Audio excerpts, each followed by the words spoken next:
संसदीय क्षेत्र से इस समय आशुतोष मिश्रा हमारे साथ जुड़ रहे हैं। और जी आशुतोष, दिखाएं वहां की तस्वीरें, दिखाएं वहां का जश्न। श्वेता, आप ये समझिए कि जहां पर मुकाबला इंडिया गठबंधन और बीजेपी के बीच, ऐसे में पश्चिम उत्तर प्रदेश की एक ऐसी सीट जहां न सिर्फ बीजेपी के उम्मीदवार को हराया बल्कि गठबंधन के उम्मीदवार को भी हराया, और उसके बावजूद वो चेहरा जिसकी सियासत में कोई बहुत ज्यादा पहचान नहीं बन पाई, चंद्रशेखर रावण, वो शख्सियत जिस समय मैं आपसे बात कर रहा हूं 1,46,000 वोटों से आगे। और इसीलिए ये जितने भी भीम आर्मी के उनके समर्थक है पश्चिम यूपी में, वो सब अभी से पहुंच गए नारेबाजी करने, नीला फटका पहन के, बाबा साहब अंबेडकर की तस्वीरें और चंद्रशेखर का झंडा लेकर के। और ये जरूर कि काशीराम की विरासत को वो कहते रहे कि मैं आगे ले जाऊंगा, लेकिन जिस तरह से बीएसपी का इस पूरे इलाके में सफाया होता दिखाई पड़ा है, ये भी समझ में आ रहा है कि चाहे यहाँ का मुस्लिम वोटर रहा हो जो बिजनौर जिले में या खासकर नगीना कॉन्स्टिट्यूंसी में रहा हो, उसने भी चंद्रशेखर को वोट दिया। इसके साथ साथ दलित वोट पूरा कंसोलिडेट हुआ, और इसके साथ ही जो एंटी इनकम्बेंसी का वोट हो सकता था या गैर बीजेपी वोट है, वो सपा के साथ ना जाकर के, गठबंधन के साथ ना जाकर के इस एक चेहरे पर आया। तो कई सारे, अब इसने एक यूपी की राजनीति की दिशा खासकर पश्चिम में बदल रही है कि बीएसपी की विरासत क्या कोई आगे ले जाएगा। साथ ही चूंकि वो एक निर्दलीय उम्मीदवार हैं, अगर ऐसे में इंडिया गठबंधन कोशिश करता है सरकार बनाने की, तो जिन लोगों को फोन कॉल जाएंगे उसमें संभवतः चंद्रशेखर रावण का भी नाम हो सकता है। और इसीलिए इनकी उम्मीदें हैं कि देखिए क्या संसद तो पहुंच गए, अगर आगे तस्वीर बदलती है, एनडीए के अलावा भी कोई सरकार की उम्मीद बनती है, तो चंद्रशेखर रावण की भूमिका क्या होगा। ये तमाम सारे लोग लगातार इंतजार कर रहे हैं कि अब चूंकि लगभग खत्म हो चुका है, मतगणना खत्म हो चुकी है, कभी भी चंद्रशेखर यहाँ पर पहुंच सकते हैं। और जाहिर है जिस तरीके से उस एक क्षमता ने यहाँ की राजनीति बदली है, सवाल ये उठ रहे थे कि क्या उत्तर प्रदेश की राजनीति में बहुजन समाज पार्टी जिस तरीके से उसकी पिछली बार तो समाजवादी पार्टी के साथ गठबंधन से बड़ी जीत हुई थी, लेकिन इस बार हमने देखा कि किस तरीके से समाजवादी और कांग्रेस के साथ आने से तस्वीर बदली। ऐसे में क्या चंद्रशेखर मायावती का एक विकल्प बन सकते हैं उस समाज में जिसका प्रतिनिधित्व अब तक मायावती कर रही थी? आशुतोष, ये इस जीत से, इस निर्णय से काफी हद तक स्पष्ट होगा।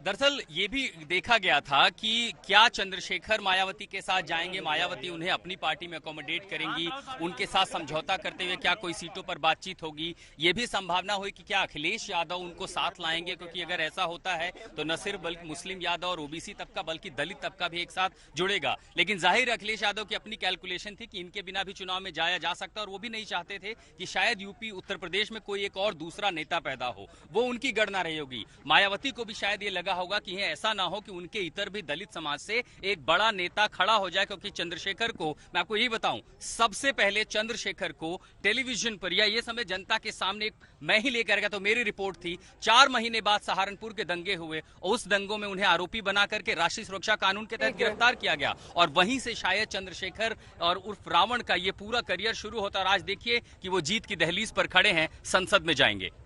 ठीक है, बने रहिए हमारे साथ, तमाम संवाददाता हमारे साथ जुड़े हुए हैं, उनका भी रुख करेंगे। इस बीच रोहित सिंह ने हाजीपुर से जीत गए चिराग पासवान से बातचीत की, उस बातचीत के अंश देखिए।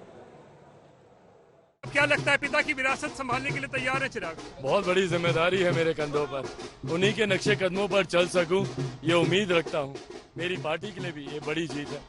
जहां गठबंधन ने 5 सीटों पर हम लोगों पे भरोसा किया, 5 की 5 सीटें जीतने की ओर हम लोग अग्रसर हो रहे हैं। एक नए नाम, नए सिंबल के साथ हम लोग रण क्षेत्र में हम लोग उतरे थे, पर जिस तरीके से बिहार की जनता ने अपना आशीर्वाद दिया, ये हम लोगों के उत्साह को बढ़ाता है। इकलौती पार्टी बिहार में 100% स्ट्राइक रेट, बड़ी बात है ये। जैसा मैंने कहा, एक नए नाम, नए सिंबल के साथ हम लोग उतरे।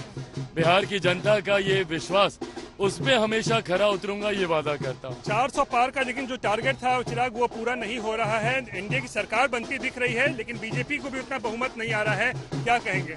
मुझे लगता है कि एनडीए जब साथ में बैठेगा उसमें मंथन किया जाएगा, बट अभी ये खुशी की बात है कि तीसरी बार मेरे प्रधानमंत्री जी के नेतृत्व में हम लोग सरकार बनाने जा रहे हैं, एनडीए की मजबूत सरकार बनाने जा रहे हैं। मोदी जी के साथ ही रहेंगे कि नहीं, क्योंकि बहुत सवाल उठ रहे हैं चिराग। प्रधानमंत्री जी का हनुमान हूँ, जब विपरीत परिस्थिति में उनका साथ नहीं छोड़ा, आज तो सरकार बनाने की बात है, मजबूती से सरकार बनाएंगे और 5 साल तक प्रधानमंत्री जी के नेतृत्व में सरकार चलेगी। एक सवाल, इंडिया गठबंधन के लोग नीतीश कुमार पे डोरे डाल रहे हैं कि आ जाएं तो डिप्टी पीएम और क्या क्या बना सकते हैं।